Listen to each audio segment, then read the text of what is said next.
Hey guys, Tyler Ansman here with Tyler Ansman Performance. Today we're going to be talking about elbow injuries, elbow health, and some training interventions we can use to kind of help with this.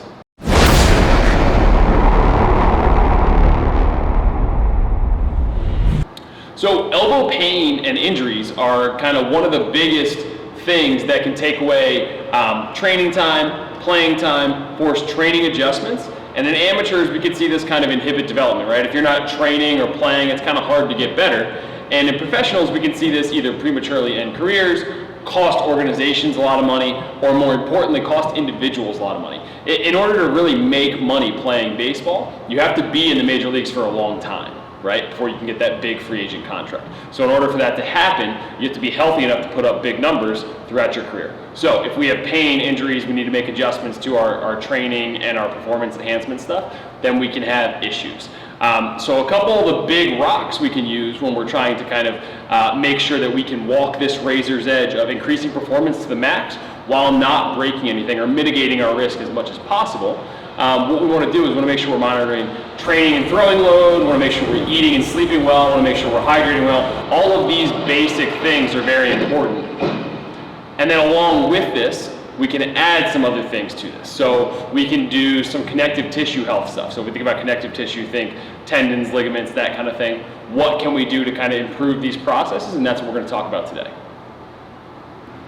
So tendons and ligaments are made up of cross-linked collagen. Right? So collagen is the most abundant protein in the human body, and it makes up the majority of our connective tissue. All right? So how we train is what leads us to specific adaptations. Main ones being stiffness and compliance. All right? So if we think about this, right, if we're moving fast, what happens is not very many cross links in the collagen are broken, but more are added. So we get a stiffer tendon, ligament, whatever type of connective tissue after we do that. If we move slowly, a lot of cross links are broken, all right? And some are added back, but fewer than are broken. So we get a more compliant, in this case, tendon. So a mix of stiffness and compliance are needed when we're talking about really any athletic movement. If we think about this in terms of pitching, right, let's think about the back leg. So compliance is really associated with force production. So think about the back leg, right? We need some compliance because that's really producing force. When we think about stiffness, we're thinking about transfer of energy. So think about the lead leg. So we need a mix of both of those things. If we go too far in one direction or the other, we get issues. And that kind of leads into the next point. So the type of athlete and their history will kind of determine what their training looks like in this regard, right? So plodding, slow athletes who aren't bouncy at all can benefit from a little bit more stiffness, all right? So training towards that, maybe the majority of their stuff looks like that, or at least a higher proportion than the bouncy, reactive guy who has a history of muscle pulls or tendon pain, whatever that might be. He needs a little bit more compliance, relatively speaking, right? He's already got the one aspect of this, all right? So we need to give him the other aspect so that he can stay healthy or perform at his best. So throwing a baseball at high velocity results in a few kind of specific adaptations, i.e. stiffness in some place in the upper extremity as a result of the velocity of movement here. All right, so kind of specifically on this subject, we know from Khalil et al. And their group, some research they've done, that the UCL actually thickens over the course of a season of pitching. And then in the off season, when you get some rest, right, it actually reduces its thickness. So clearly, right, our body is adapting to the specifics of what we're doing, right? This is just the said principle in action as it relates specifically to throwing, right? We also know from cadaveric research that the valgus torque that occurs during a throw actually exceeds the capacity of the UCL. So that means a couple of things. One, we're likely getting help from medial and lateral musculature around the elbow, which we do know from research that's happening. The other thing is that these kind of tendons, ligaments, connective tissue are behaving differently in living subjects than they are in cadavers. So this is kind of all important to remember when we're kind of putting together our training program, deciding how we're going to train to regulate elbow health. These principles are important to keep in mind. It's an important piece of staying healthy and high performance. Obviously, we're only going to be able to go as fast as we have brakes for, right, more or less. So that's kind of an important piece of this.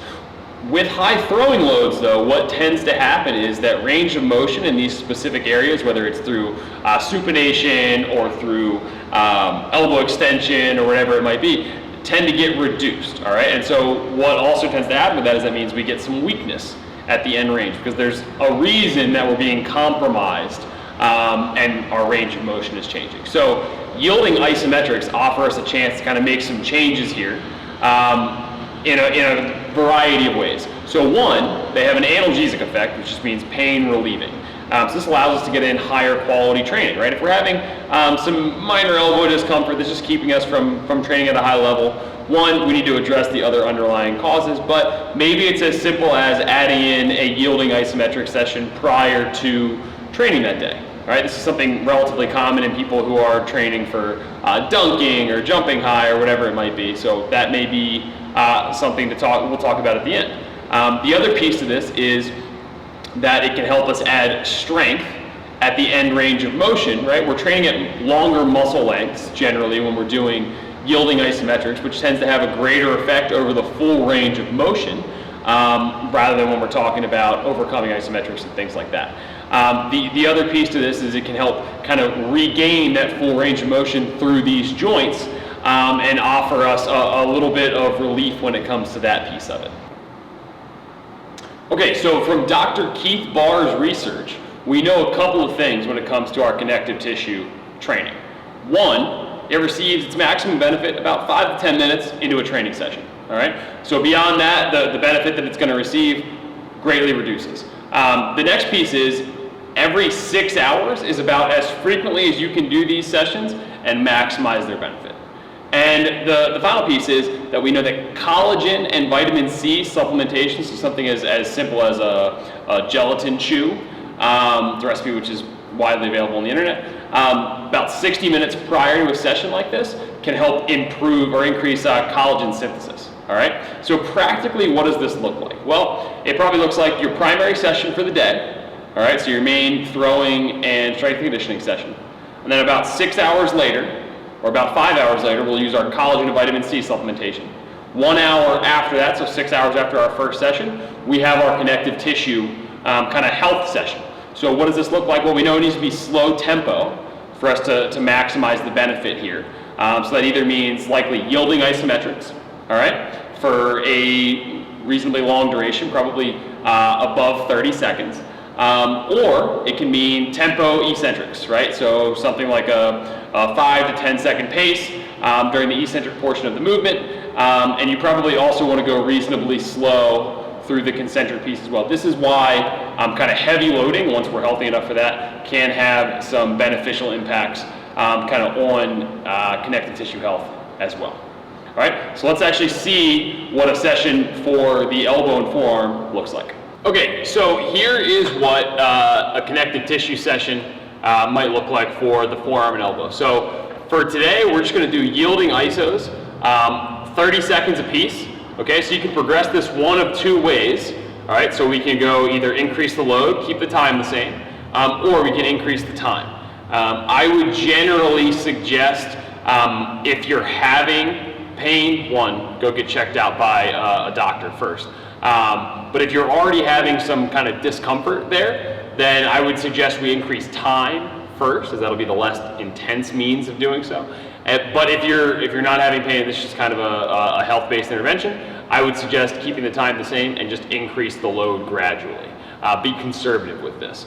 The other option beyond this would be to eventually go to supramaximal eccentrics, but that's something for down the line and another video in itself.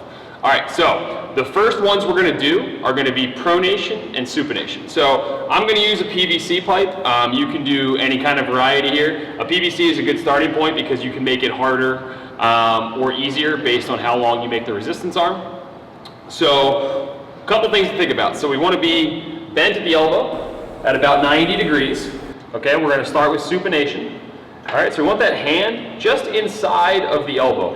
Important thing, we don't want to get here and be kind of in this kind of valgus position, okay? So hand just inside the elbow, and we're only going to go as far as you can into supination without that elbow dumping in, so keep an eye on that. So that's about what I've got there. and I'm gonna hold this position for 30 seconds, okay? All right, so then after that, I would go to pronation. Same deal, wrist and hand just inside the elbow. Most of the forearm is supported by the bench except for the edge. All right, I'm gonna go as far as I can into pronation. I'm gonna hold that there for 30 seconds. All right, so then next, we'll stand up. We're gonna go ulnar deviation isos first, all right? So what you'll do is your elbow is gonna be mostly straight, all right? And you'll come up, think pinky to wrist, all right? You're just gonna hold that for 30 seconds, okay? Then we'll do the exact opposite, radial deviation, all right? Same deal, thumb to wrist, and we'll hold that for 30 seconds, okay? Then, we're gonna do our wrist flexion and extension. So you'll be seated for this. I would suggest a band. For this, you'll control the resistance by how tight you make the band.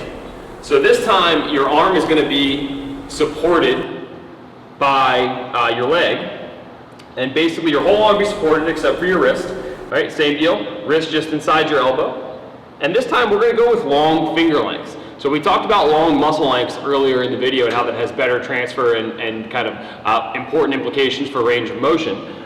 We want to take advantage of this. So think about, there's muscles that flex and extend your fingers as well, and those are often forgotten about. So we want to do those at a long muscle length as well. So we're gonna do it with straight fingers here. All right, and you'll hold this wrist extension for 30 seconds. Then wrist flexion for 30 seconds. And then we'll turn it over. And we'll go into wrist extension, same deal. Long fingers, all right? And we'll hold this for 30 seconds. You're probably gonna be a little bit weaker through this position, so you may need to give yourself a little bit more slack in the band there. All right, we'll do 30 seconds there.